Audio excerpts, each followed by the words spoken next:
Hi viewers, இன்னைக்கான வீடியோவில் என்ன நடக்கலாம்னு சொல்லிட்டு பார்க்கலாம். வீடியோக்குள்ள போகிறதுக்கு முன்னாடி நம்ம சேனலை லைக் அண்ட் சப்ஸ்கிரைப் பண்ணிட்டு கொஞ்சம் சப்போர்ட் பண்ணுங்க. வாங்க இப்போ வீடியோக்குள்ள போகலாம். வர்மாக்கு ஏடி இந்த திருவிழால தான் சுத்திட்டு இருக்கா அப்படிங்கிற விஷயம் தெரிய வருது. அதனால வர்மாவும் மாறு விஷயத்துல வந்து அங்க இருக்கிற பொண்ணுங்க கிட்டலாம் வளையலோட சிறப்பு அம்சத்தை பத்தி சொல்லிக்கிட்டு இருக்காங்க. அப்போ ஒரு பொண்ணு கையிலையும் வளையல் போடும்போது அயலியும் அந்த இடத்துல கையை நிட்டுறாங்க. அப்போ அயலி கையில வர்மா வளையல் போடும்போது அயலி கையை பிடிச்சி, என்னது இது கண்டிப்பா கிறிஸ்டல் பிடிச்ச கை மாதிரி தான் இருக்கு, இவ தான் ஏடியா இருக்கணும், கண்ணு பார்த்தா எனக்கு என்னமோ அப்படிதான் தோணுது அப்படின்னு யோசிச்சுட்டு இருக்கும் போதே நம்ம அயலி வந்து டக்குன்னு கையை எடுத்துட்டு அங்கேருந்து போயிடுறாங்க.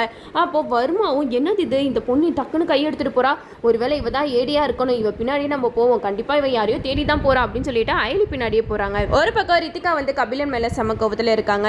என்ன கபிலன் நீ பண்ணிக்கிட்டு இருக்க, ஒரு சிலம்பம் கூட உன்னால ஆட தெரியாதா, அங்க பாரு சிவா வந்து சிலம்ப போட்டியில வின் பண்ணி கப்பெல்லாம் வாங்கிட்டான், இந்த குடும்பத்தோட பெருமை அவனுக்கு தான் வந்து சேருது, உனக்கு எதுவுமே கிடைக்க மாட்டேங்குது அப்படின்னு சொல்லிட்டு கபிலனை ரித்திகா கண்டுபடி திட்டிட்டு இருக்காங்க.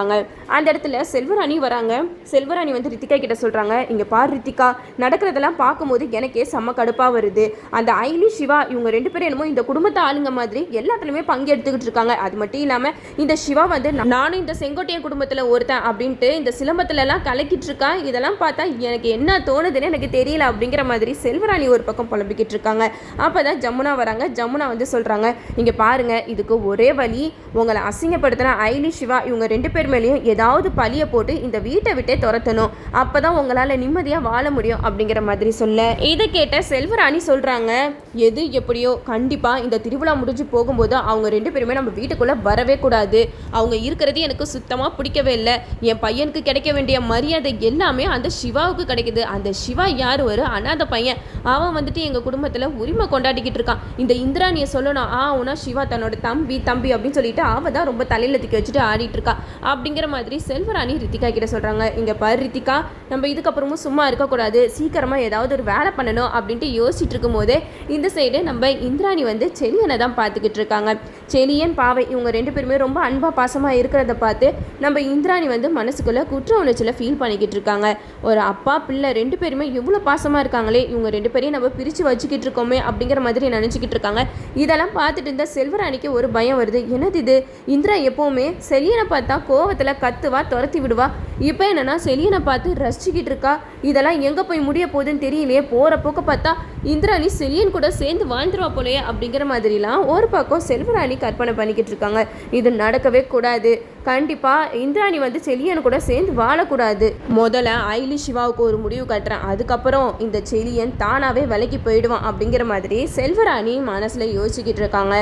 இந்த சைடு நம்ம ஐலி வந்து அந்த பேக்கை தான் தேடிக்கிட்டு இருக்காங்க. கபிலன் எங்க அந்த பேக்கை வச்சிருப்போம் அப்படின்னு தேடிக்கிட்டு இருக்கும்போது சிலைக்கு பின்னாடி அந்த பேக் இருக்கிறத பார்த்துடுறாங்க. அப்போ நம்ம கபிலனும் அந்த இடத்துக்கு வராங்க. கபிலன் வந்து அந்த பேக்கை எடுத்துட்டு குடுகுடுன்னு ஓடி போயிடுறாங்க. இதை பார்த்து ஐலி சிவா வந்து பேசிக்கிட்டு இருக்காங்க, என்னது இது, கபிலன் இப்படியெல்லாம் பண்ணிக்கிட்டு இருக்கான், கபிலன் பண்ற வேலையெல்லாம் இந்திராணி அக்காவுக்கு தெரிஞ்சிச்சுன்னா அவ்வளோதான், கண்டிப்பா அவங்க இதெல்லாம் தாங்கவே மாட்டாங்க அப்படிங்கிற மாதிரி சொல்ல, அதை கேட்ட ஐலி சொல்றாங்க, இங்க பாருங்க, அந்த பொருளை வந்து எப்படியாவது கைமாற்ற விடாம நம்ம தடுத்துருவோம், கபிலன் பண்ற வேலையா அப்புறமேட்டுக்கா வேணா கண்டிப்பா எல்லாத்துக்குமே புரிய வைப்போம் அப்படிங்கிற மாதிரி சொல்லும்போது சிவா சொல்றாங்க, என்ன ஐலி இப்படி சொல்ற, என்னதான் இருந்தாலும் கபிலன் பண்ற திருட்டு வேலை ஒரு நாள் இல்லை ஒரு நாள் வீட்டுக்கு தெரியதானே வரப்போகுது, அது இப்போ தெரிஞ்சா என்ன அப்படிங்கிற மாதிரி சொல்லும்போது ஐலி சொல்றாங்க, இப்போலாம் தெரிய வேணாம் சீனியர், இப்போ எல்லாருமே கோயில் திருவிழாவில் ரொம்ப சந்தோஷமா இருக்காங்க, அவங்களோட சந்தோஷத்தை நம்ம கெடுக்கிற மாதிரி ஆகிடும், நம்ம அந்த பொருளை மட்டும் எடுத்து யார் கைக்கு சேராத மாதிரி ஆக்கிரும் அப்படிங்கிற மாதிரி நம்ம ஐலி சிவா கிட்ட சொல்கிறாங்க. ஒரு வழியாக கபிலனும் அந்த பொருளை எடுத்துகிட்டு போயிட்டு வர்மா சொன்ன காரில் வச்சிடுறாங்க. அப்போ தான் வர்மாவுக்கு பெரும் மூச்சு வருது, அப்பாடா எப்படியோ அந்த ஏடிக்கிட்ட இருந்து தப்பிச்சு அந்த பொருளை ஒரு வழியாக கை மாற்றியாச்சு அப்படின்னு இருக்கும்போது நம்ம வர்மா வந்து ஏடியை வெறுப்பேற்றலாம் அப்படின்னு சொல்லிட்டு ஏடிக்கு கால் பண்ணுறாங்க. என்ன ஏடி ரொம்ப சந்தோஷமாக இருக்க போல, இன்னும் கொஞ்சம் நேரத்தில் பாரு இந்த இடமே வெடிச்சு செதற போகுது அப்படிங்கிற மாதிரி சொல்லும்போது நம்ம ஐலி வந்து பதறி போகிறாங்க. என்ன வர்மா சொல்கிற, ஒழுங்கா மக்களோட உயிரில் விளையாடாத, நீ என்ன பண்ண போகிற அப்படிங்கிற மாதிரி கேட்கும்போது வர்மா சொல்கிறாங்க, அந்த சிலைக்கு பின்னாடி தான் நான் பாம் வச்சுருக்கேன், அந்த பாம் மட்டும் வெடிச்சிச்சுன்னு வச்சுக்கோ, அங்கே ஒரு உயிர் கூட மிஞ்சாது அப்படிங்கிற மாதிரி சொல்லும்போது ஐலி சொல்கிறாங்க, இங்கே பார் வர்மா, தேவையில்லாமல் இதெல்லாம் பண்ணிக்கிட்டு இருக்காத, இங்கே குடும்பமாக நிறைய பேர் இருக்காங்க, குழந்தைங்களாம் இருக்காங்க, நீ எதுவும் பண்ணிடாத அப்படிங்கிற மாதிரி பதட்டமாக பேசுகிறாங்க. அப்போது வர்மா சொல்கிறாங்க, இதை தான் நான் உன்கிட்ட இருந்து எதிர்பார்த்தேன், என்னோட சாம்ராஜ்யத்தையும் அழிக்கணும்னு நினச்சல, உன்னைய நான் சும்மா விட்டுருவேனா, உன்னை நான் எப்படி பதற வைக்கிறேன் பாரு அப்படின்னு சொல்லிட்டு நம்ம வர்மா வந்து இன்னும் கொஞ்சம் நேரத்தில் அந்த வெடியும் வெடிக்க போகுது அப்படின்ட்டு 1 2 3 அப்படின்னு சொல்கிறாங்க. அப்போ ஐலி வந்து வேண்டாம் வர்மா அப்படிலாம் பண்ணிடாதீங்க சொல்லிட்டு பயப்படுற மாதிரி நடிக்கிறாங்க. அப்போ கொஞ்சம் நேரத்துலையே அந்த வெடி வந்து வெடிக்கிற மாதிரி தெரியல. அப்போ வர்மாவுக்கு ஒன்றுமே புரியல, என்னது இதை நம்ம 1 2 3 சொன்னோம், இன்னும் எந்த ரியாக்ஷனுமே இல்லையே அப்படின்னு சொல்லும்போது நம்ம ஐலி வந்து மாசாக வர்மா கிட்ட சொல்கிறாங்க, அது எப்படி இருக்கும், அங்கே தான் பாம் இல்லையே அப்படிங்கிற மாதிரி சொல்கிறாங்க. இதை கேட்ட வர்மா சொல்கிறாங்க, ஏடி தேவையில்லாமல் என்கிட்ட விளையாடாத அப்படிங்கிற மாதிரி சொல்லும்போது அப்போ ஏடி சொல்கிறாங்க, இன்னும் கொஞ்ச நேரத்தில் உனக்கு தான் பெரிய ஷாக்கிங் காத்துக்கிட்டு இருக்கு, அந்த பாம் எங்கே போச்சுன்னு தானே நீ யோசிச்சுக்கிட்டு இருக்க, இப்போ நான் சொல்கிறேன் பாரு அப்படி சொல்லிட்டு 1 2 3 பூம் அப்படின்னு சொல்கிறாங்க. அப்போது வர்மா பொருள் வச்சிருக்க அந்த காரு வெடிச்சு செதறி போயிடுது. வர்மா கை மாத்துறதுக்கு கபிலன் கிட்ட கொடுத்திருந்த பொருள் அந்த காரில் தான் இருந்துச்சு. அந்த காரோட சேர்ந்து அந்த பொருளும் எரிஞ்சு பஸ்பம் ஆயிடுச்சு.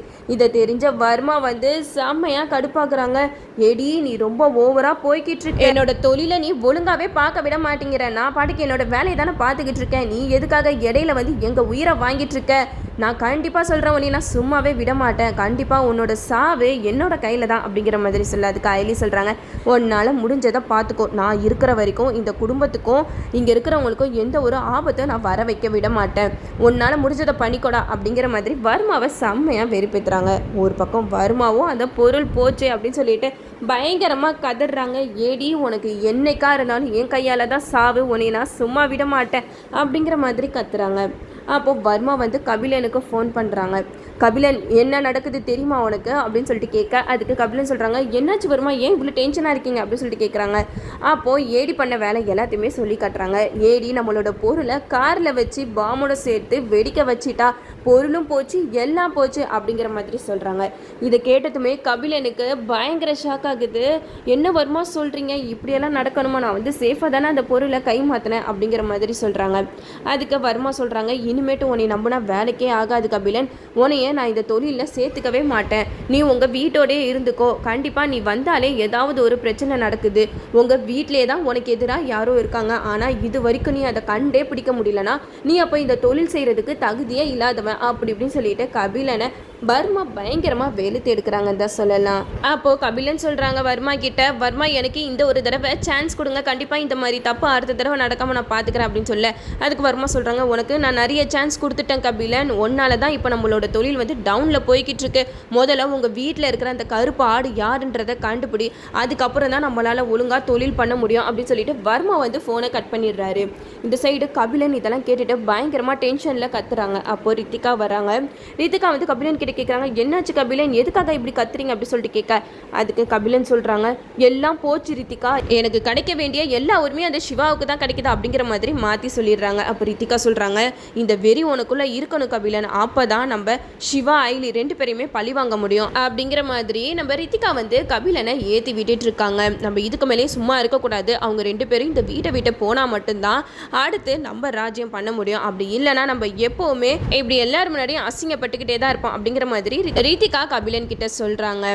கண்டிப்பாக இந்த வாட்டி நம்ம ஐலி வந்து சும்மா இருக்க மாட்டாங்க, ஏன்னா வர்மா வந்து எல்லாருடைய உயிரையும் கொல்ற அளவுக்கு போயிட்டாரு, இதுக்கப்புறம் கண்டிப்பாக இந்த வேலையெல்லாம் கபிலனும் கூட சேர்ந்து பண்ணுறான் அப்படின்னு சொல்லிட்டு எல்லாரும் முன்னாடியும் நிரூபித்தாதான் எபிசோட் வந்து சூப்பராக போகும். நம்மளும் வெயிட் பண்ணி பார்ப்போம். ஓகே வியூவர்ஸ், இந்த வீடியோ உங்களுக்கு பிடிச்சிருந்தா லைக் பண்ணுங்கள், மறக்காமல் நம்ம சேனலை சப்ஸ்கிரைப் பண்ணிடுங்க.